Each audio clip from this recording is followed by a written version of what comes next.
Hello guys, मेरा नाम है हिमांशु और आप देख रहे हैं रेसल अलर्ट। सो गाइस, जैसा कि इस वीक के मंडे नाइट रॉ का एपिसोड होने वाला है सैटरडे नाइट्स मेन इवेंट से पहले का आखिरी रॉ और क्लैश इन इटली से पहले का सेकंड लास्ट रॉ, यानी कि इस वीक का रॉ हम सब बिल्कुल भी मिस नहीं कर सकते। और ऑलरेडी कुछ बड़ी चीजें WWE ने अभी से ही कर दी है ऑफिशियल, जिसमें से एक चैंपियनशिप मैच भी शामिल है। एंड आज की इस वीडियो में मैं यही बात करने वाला हूँ कि हमें क्या कुछ देखने को मिलने वाला है इस वीक के मंडे नाइट रॉ के एपिसोड में। देन सबसे पहली थिंग जिसे WWE ने कर दी है ऑफिशियल, वो है ओवा फेमी का ओपन चैलेंज। जैसा कि रेसलमेनिया के बाद से हमें हर वीक ओवा फेमी का ओपन चैलेंज देखने को मिल रहा है और लास्ट वीक के रॉ में उनके लिए कोई अपोनेंट ही नहीं बचा था, यानी कि कोई भी उनका चैलेंज एक्सेप्ट नहीं कर रहा था, जिसकी वजह से वो बैक स्टेज जाते हैं और हम्बर्टो एंड एंजल गार्जा को उठाकर लाते हैं और हैंडीकैप मैच में उन्हें हरा भी देते हैं। सो इस वीक के रॉ में क्या अगेन वो सेम थिंग करने वाले या फिर डायरेक्टली उनका कोई चैलेंज एक्सेप्ट करेगा, वो देखना इंटरेस्टिंग होगा। बट हाँ, मुझे लगता है अब इस चीज को ज्यादा WWE को लंबा स्ट्रेच नहीं करना चाहिए। एक अच्छा अपोनेंट आना चाहिए ओवा फेमी के सामने, जिनके साथ हमें ओवा फेमी की फ्यूड होते हुए दिखे कंटिन्यू।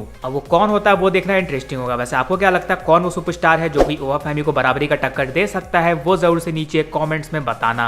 इसके बाद नेक्स्ट थिंग जिसे WWE ने कर दिया है ऑफिशियल, वो है विमेंस टैग टीम चैंपियनशिप का match Brie Bella and Paige versus Roxanne Perez and Raquel Rodriguez के बीच। तो लास्ट वीक ये मैच हमें बनते हुए दिखा था और एक्सपेक्टेड है कि इस मैच में हमें लिव मॉर्गन जरूर से अपनी इंटरफेरेंस करते हुए दिखने वाली है। बट आप सभी को बता दो, ऐसी अपडेट्स निकल कर आ रही है कि इस वीक के रॉ में आप सभी को रिटर्न देखने को मिल सकता है स्टेफनी वेकर का।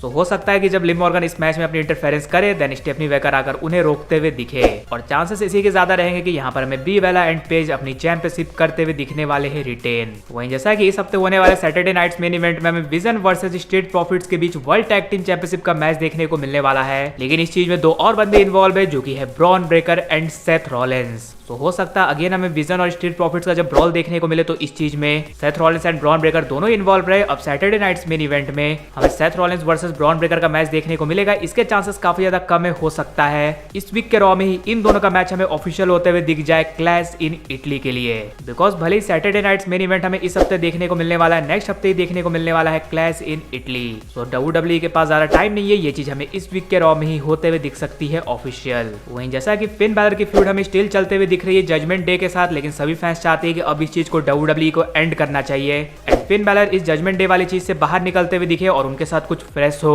तो हो सकता है फाइनली इस चीज को WWE हमें एंड करते हुए दिखे सैटरडे नाइट्स मेन इवेंट या फिर क्लैश इन इटली में, जहां पर हमें नॉर्मल फिन बैलर फेस करते हुए दिख सकते हैं डोमिनिक मिस्टीरियो को। वहीं सैटरडे नाइट्स मेन इवेंट में हमें पेंटा वर्सेस ईथन पेज के बीच भी इंटरकॉन्टिनेंटल चैंपियनशिप के लिए मैच देखने को मिलने वाला है। तो इस वीक के रॉ में WWE के पास आखिरी मौका है इस मैच के लिए हाइप क्रिएट करने का। हो सकता है इनके बीच हमें एक कमाल का ब्रॉल देखने को मिले, जिस थिंग में मे बी रूसेव एंड जेवन एवेंस भी रहते हुए दिख सकते हैं इन्वॉल्व। और फाइनली बात कर ली जाए रोमन रेंस एंड जैकोब फाटू के बारे में। तो जैसा कि हम सब रेसलमेनिया के बाद से लगातार देख रहे हैं कि जैकोब फाटू हमें रोमन रेंस पर ही भारी पड़ते हुए दिख रहे हैं बैक क्लैश में। रोमन रेंस ने भले अपना टाइटल रिटेन कर दिया, लेकिन स्टिल उसके बाद हमें जैकोब फाटू ही उन पर करते हुए दिख जाते हैं अटैक। और लास्ट वीक के रॉ में तो हम सब ने देखा है कि जैकोब फाटू ने सिर्फ रोमन रेंस पर नहीं किया अटैक, साथ ही साथ उन्होंने ऊसोस पर भी किया अटैक। और रोमन रेंस वर्सेस जैकोब फाटू का मैच एक्सपेक्टेड है कि हमें देखने को मिलने वाला है क्लैश इन इटली में वर्ल्ड हेवीवेट चैंपियनशिप के लिए। बट हाँ, इस वीक हमें देखने को मिलने वाला है सैटरडे नाइट्स मेन इवेंट, जहां पर हो सकता है हमें जैकोब फाटू फेस करते हुए दिख जाए जे ऊसो को।